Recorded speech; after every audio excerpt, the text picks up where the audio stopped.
خواہی، ہر مسلمان کی خیر خواہی اسلام اس کا درس دے رہا ہے، حتیٰ کہ ہمارا دین متین رحمت بھرا نظام ایسا ہے، جب بندہ دنیا سے رخصت ہو جائے تو اسلام فوت شدہ کی خیر خواہی کا بھی حکم دے رہا۔ آج اس خیر خواہی کا عملی نمونہ ہمارے سامنے ہے۔ آج یہ محفل ایصال ثواب ڈاکٹر محمد تاج صاحب مرحوم کے لیے اس بات کی شہادت دے رہی ہے کہ اسلام ہر دم، ہر لحظہ، ہر گھڑی زندہ کے لیے بھی مردہ کے لیے بھی خیر خواہی کی تعلیم دے رہا ہے۔ آج ہم ان کی خیر چاہنے کے لیے جمع ہوئے ہیں، ان کی ہمدردی کے لیے جمع ہو گئے ہیں۔ جہاں ان کے اہل خانہ برادران بچوں کے ساتھ اظہار تعزیت کرنے آئے ہیں، وہاں ڈاکٹر محمد تاج مرحوم کے ایصال ثواب کے لیے اللہ کریم کی بارگاہ میں اپنے دستے طلب دراز کرنے آئے ہیں، بخشش کا سوال کرنے آئے ہیں، اللہ کریم کی بارگاہ میں مغفرت کی التجا کرنے آئے ہیں۔ تو میرے دوستو بزرگوں، کیوں نہ ہم کامل الایمان بن جائیں، ہم صحیح معنوں میں باعمل کیوں نہ اسلام کے علم بردار بن جائیں، یہاں اپنے وطن میں رہیں یا دیار غیر میں چلے جائیں، ایک بندہ مومن کو چاہیے دین اسلام کا سفیر بن کر زندگی گزارے، تاکہ یہاں بھی انہیں اطمینان و سکون کے خزانے مل جائیں، قبر و حشر میں بھی بیڑا پار ہو جائے، اللہ کریم کی رضا مل جائے، اور غیر لوگ اس حسن کردار سے اور اس خیر خواہی والے کار خیر سے متاثر ہو کر اسلام قبول کرتے چلے جائیں۔ یہ جو میں نے عرض کیا خلاصتاً ایک خوبصورت جملہ ہمارے حضور شیخ کامل شیخ العالم رحمت اللہ تعالی علیہ پیر علاء الدین صدیقی علیہ الرحمہ وہ بھی ارشاد فرمایا کرتے تھے، بالخصوص جب یورپ میں دیار غیر میں دورہ فرماتے تو آپ کی یورپ میں ہر تقریر میں یہ جملہ ضرور ہوتا تھا کہ آپ سب اسلام کے سفیر ہیں۔ آپ کے کردار سے نظر آنا چاہیے کہ آپ کملی والے مصطفیٰ کے سچے غلام ہیں، اور بنفس نفیس ان کے اس جملے اور ان کے خوبصورت بیان کے گواہ جو ہیں وہ حاجی عبدالقیوم صاحب موجود ہیں جہاں۔ بہرحال ہمیں چاہیے خیر خواہ بن جائیں، اپنے لیے بھی تمام اہل ایمان کے لیے بھی۔ میرے دوستو بزرگوں، یہ خیر خواہی نہیں تو اور کیا ہے؟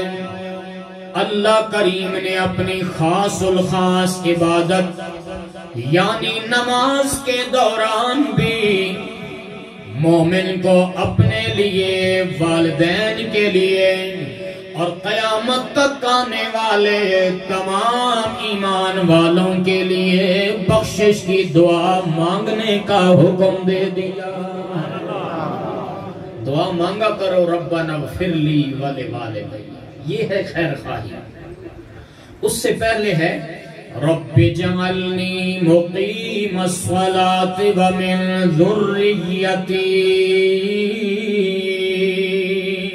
اے میرے پروردگار مجھے بھی نماز قائم کرنے والا بنا دے، اور میری اولاد کو بھی نماز قائم کرنے والا بنا دے۔ ربنا وتقبل دعا، اور یا رب العالمین ہماری یہ دعا اپنی بارگاہ اقدس میں قبول فرما لے۔ میرے دوستو بزرگوں، اس آیت کریمہ میں یہ جو دعائیہ آیت کریمہ ہے اور آپ احباب علم رکھتے ہیں یہ دعائے ابراہیمی ہے، اس میں تعلیم دی گئی ہے اللہ کریم کی بارگاہ میں اس بات کا سوال کرو کہ یا اللہ مجھے نمازی بنا دے اور میری اولاد کو بھی نمازی بنا دے. اس کے بعد اے ربنا اغفر لی ولوالدی، پروردگار میری بھی بخشش فرما، میرے والدین کی بھی بخشش فرما. وَلِلْمُؤْمِنِينَ يَوْمَ يَقُومُ الْحِسَابُ، اور قیامت والے دن سارے ایمان والوں کی بخشش فرما دینا. مجھے جو بات سمجھ آئی ہے وہ یہ ہے، پہلے با عمل بن جائیے اور حسن عمل کی توفیق کا سوال کیجئے رب العالمین کی بارگاہ میں، یا اللہ مجھے نمازی بنا دے. جب آپ نمازی بن جائیں پھر اللہ کریم کی بارگاہ سے بخشش کی التجا کیجئے اور تمام اہل ایمان کی بھی بخشش مانگیے، اپنے والدین کے لیے بھی مغفرت کا سوال کیجئے. پتہ چلا جو نماز نہیں پڑھتے، نہ پرواہ کرتے ہیں، نہ فکر کرتے ہیں، ڈائریکٹ وہ بخشش کی دعا مانگیں وہ کارگر نہ ہوگی، اس لیے کہ آیہ کریمہ کی ترتیب بتا رہی ہے پہلے نمازی بن جاؤ، پھر اللہ کریم کی بارگاہ سے بخشش کا جب سوال کرو گے اللہ کریم صدقہ سیدہ آمنہ کا لال تمہیں مغفرت کا پروانہ عطا فرما دے گا.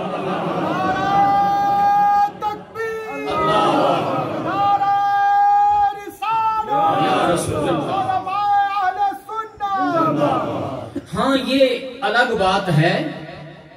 کہ اللہ کریم اپنے فضل و کرم سے جب چاہے جس کو چاہے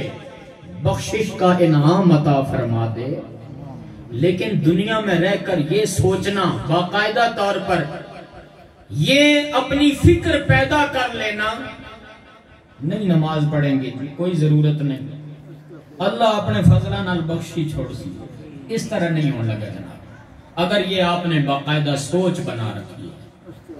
ہاں اگر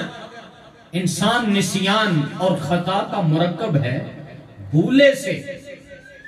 یا انتہائی مصروفیت کی وجہ سے نماز رہ گئی لیکن بعد میں قضا تو کرنا پڑے، فکر تو ہونی چاہیے. اگر آپ اس فکر سے آزاد ہیں اور صرف فقط اللہ کے فضل و کرم پر توکل کر کے نماز سے کنارہ کشی اختیار کیے ہوئے ہیں پھر تو کام نہیں چلے گا. یہ تو بغاوت والی بات ہوئی اور اس بغاوت پر استقامت کی بات ہو گئی. لیکن اگر آپ کو نماز کی فکر ہے، یہ سوچ پختہ ہے، ہر ممکن میں اپنی طرف سے کوشش کروں گا اللہ کی بارگاہ میں حاضری دینے کی، لیکن اگر کبھی غفلت ہو گئی بحیثیت انسان جو خطا کا پتلا ہے، اگر غفلت ہو جاتی ہے، بھول ہو جاتی ہے، خطا ہو جاتی ہے تو اللہ کریم کی بارگاہ میں بخشش کا سوال کرے اور اللہ کریم اپنے فضل و کرم سے معاف بھی فرمانے والا ہے. میرے دوستو بزرگوں، اسی بات کو مد نظر رکھتے ہوئے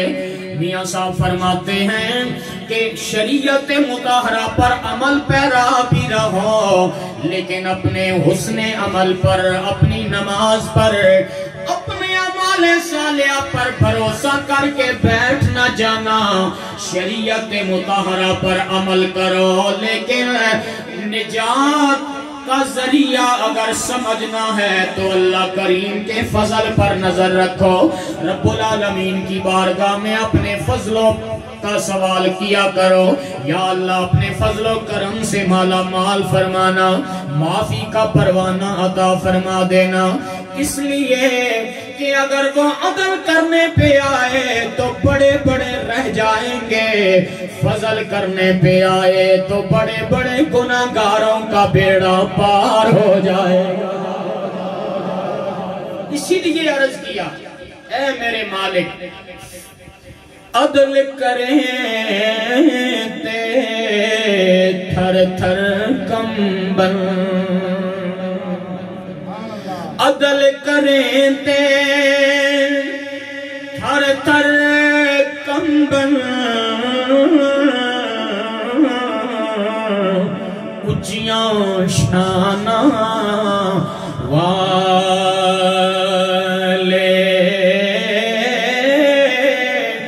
جے فضل کریں تے بخشے جاون میں ورگے